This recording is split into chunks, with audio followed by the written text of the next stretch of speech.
So this is my opportunity to speak out on what has been an absolutely horrific experience and period of my life. Now, I'm not going to be going through too many details of Heather's treatment at the hospital, because that's all on the recording.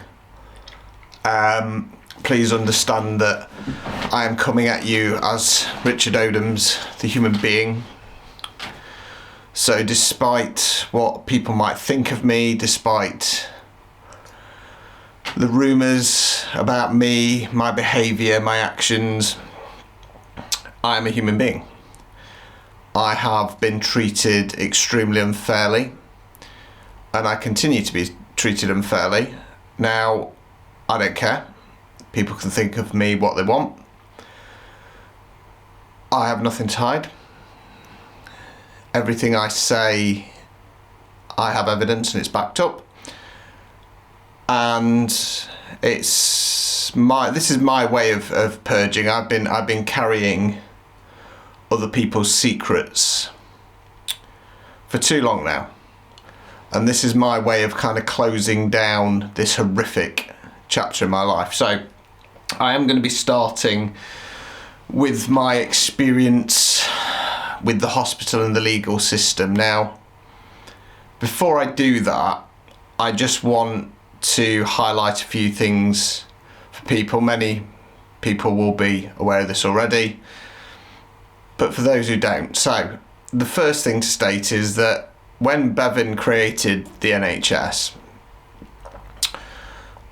just after the war, and offered free healthcare at the point of access from the cradle to the grave, that promise was made to a generation who are all but gone. Now, it's also no secret that the NHS is dissected, it's cut up, there's many wings, many units that are now owned by private healthcare companies, private pharmaceutical companies and charities mainly. As Boris very famously stated in regard to something else, it's oven ready to go. There is no doubt or question in my mind that the NHS is done, and it is just waiting to be sold off. Now, any ruling government knows to pull the pin is, for want of a better phrase, political suicide. So in my mind, what they are doing instead is deliberately squeezing the life out of the NHS, and they do this by targeting the staff to get them to breaking point, and by allowing poor treatment of patients. Now, having been through this experience, as much as I believe that there should be a system in place, the current system does not work. And sadly, in my opinion, you can disagree with me, that's perfectly fine. It's time for it to go. The experience that I've had, I'm terrified if I get ill. Absolutely terrified.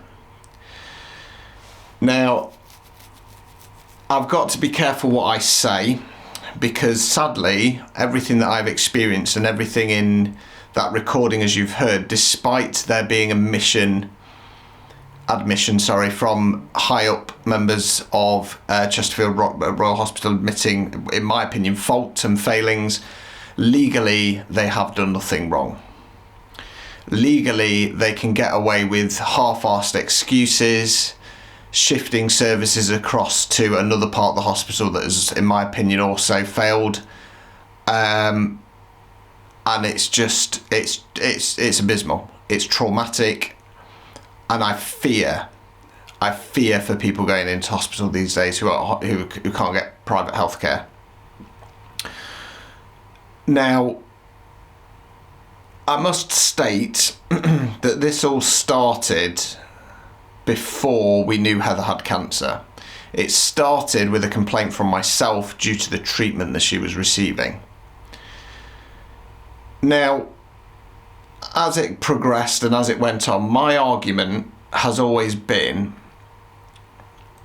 that had that scan been done that one of the gynecology team refused because they couldn't be bothered to come down and assess her, because obviously somebody's pain isn't enough to warrant an assessment, they knew better. Had she had that scan, there is a chance that cancer could have been picked up. Now, everybody agrees it was an extremely aggressive form of cancer. It spread extremely quickly. Now, I've never said that I believe Heather would have survived. I have always stated she might have done.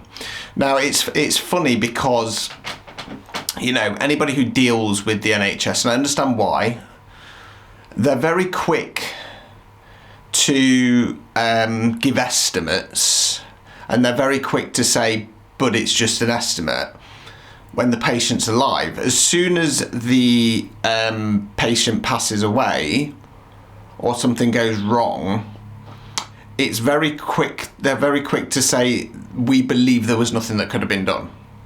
Now, my argument has always been, had that scan been done, because that cancer was so aggressive, what if they picked it up? What if she'd had a hysterectomy before it hit the lymph nodes and spread? What if?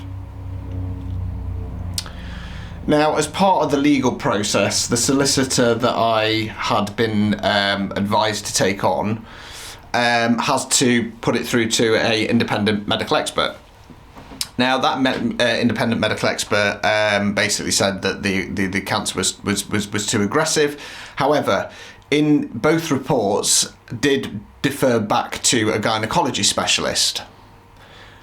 Now, in my opinion, the person who admits that they haven't done the right tests in the right time is a gynecology specialist. So surely that is admission. But legally it's not. Now, moving to the legal representation that I had, it's no secret that I had to go through no win, no fee.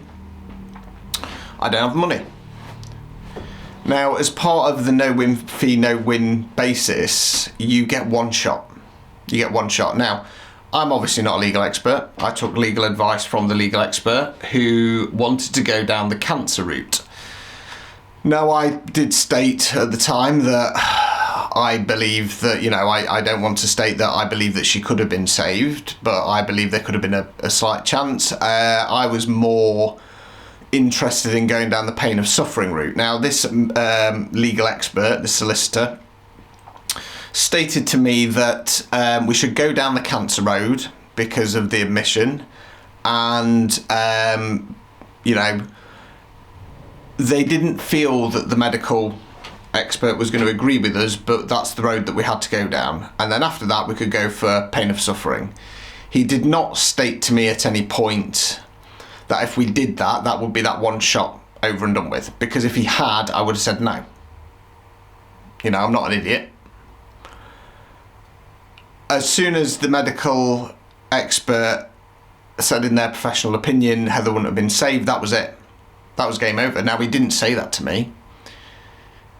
He didn't say that to me. He said, if there was more information we could get, blah, blah, blah. And he held off. He held off. Now, sadly, most of the contact was via phone calls. So I can't do anything there in regard to raising a complaint with them.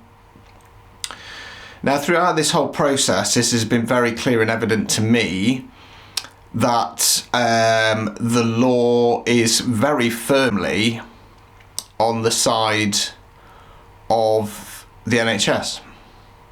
Now, I understand why, and had it been not such an extreme case, I would have just stuck to the complaint.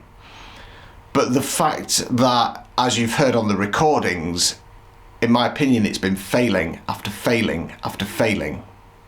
And for me, there's also been a lot of misdiagnosis there.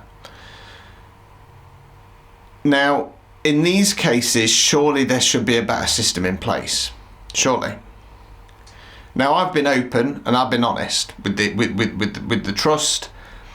and with everybody watching this who's listened to the recording, I could have redacted the part where I'm asking for money, and I haven't. The reason why I was asking for money is two. Number one, I felt like Heather has been completely let down. My life has been left in shambles, and I've been left with nothing. As I say, I fear the day I get ill and I have to go through the NHS. I wanted some reassurance that I could go private when I meet somebody, that I could afford for them to go private, so I don't have to sit and go through that again. And if they, at my age, most people have kids. If they've got kids, they could go private as well. So that was one reason. The second reason is the NHS is a business and it is backed by private companies. And what hits businesses the most is money. So I knew that was the best way of getting change. Now, for me, despite all that, this has not been solely about money, and it hasn't. It's been about change. Now, what I wanted change within the hospital. And I wanted a payout, for want of a better phrase, to keep my mouth shut. Because I don't want to do this. And I don't. I get enough exposure on my content. I shouldn't have to drag all this up, but this is what it's come down to, and ultimately this is more important than money. So I'm sure there's a lot of people out there who find it funny that it's all fallen apart. And we'll sit there and go, oh, look, he's doing it now because he's just about the money. It's not about the money. And I'm going to come to why it was never about the money in the next part. But let's be crystal clear. The NHS, the people who work for it at the top end, the legal system, they're all supporting each other. We're dealing with people at the end of the day who go to the same high-end universities. We're dealing with people who go to the secret handshake clubs. They're a different breed. They're a different breed. Now, for me, it's wrong. The NHS is supposed to be provided and supported with public money. So why is the money that I and you are paying into being then used against people who, in my opinion, have a clear admission of fault? Now, I'm not going to be the only one who's had to deal with this. So there's going to be other people out there in a similar situation. This is wrong. This is wrong. There should be an independent public panel who is free of the potential of corruption to make decisions on this, because it's our money. It's our money. Now, I'm sure that there are people out there who say I shouldn't have deserved anything. That's perfectly fine. Perfectly fine. You're entitled to your own view. But I would also imagine there's an awful lot of people out there who know my story, who've listened to that recording and agree with me. But we have no say. We're dealing with a system whereby arrogant, obnoxious, white, rich, male consultants can run off to the private sector with no recourse. Couldn't even be bothered to contact their previous employer to give a statement. Couldn't even bother to do that. The arrogance, the level of arrogance there. This is what we're dealing with. Now, I hope to God, and I really do, that nobody has to go through what I have done. And I do, because it's fucking horrific. Absolutely horrific. It's literally changed me as a person. However, what I would say is that anybody who was involved in Heather's care, that was involved in this horror, any of the people working within the legal system who've tried to block me and stop me, anybody in government, any of the politicians, all of the politicians for that matter, if any of you have to go through anything similar, I will have no sympathy. I will have zero sympathy whatsoever.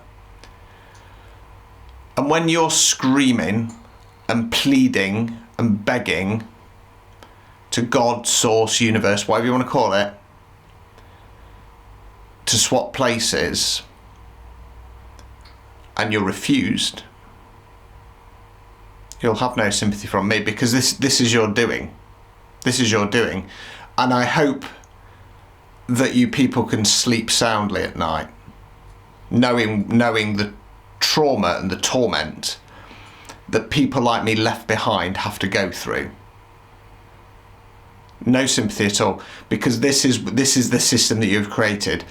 I appreciate there are a lot of people who work in the NHS who do a fantastic job, and I've raised a few of those in that recording. However, there are too many that shouldn't be there because they've been broken.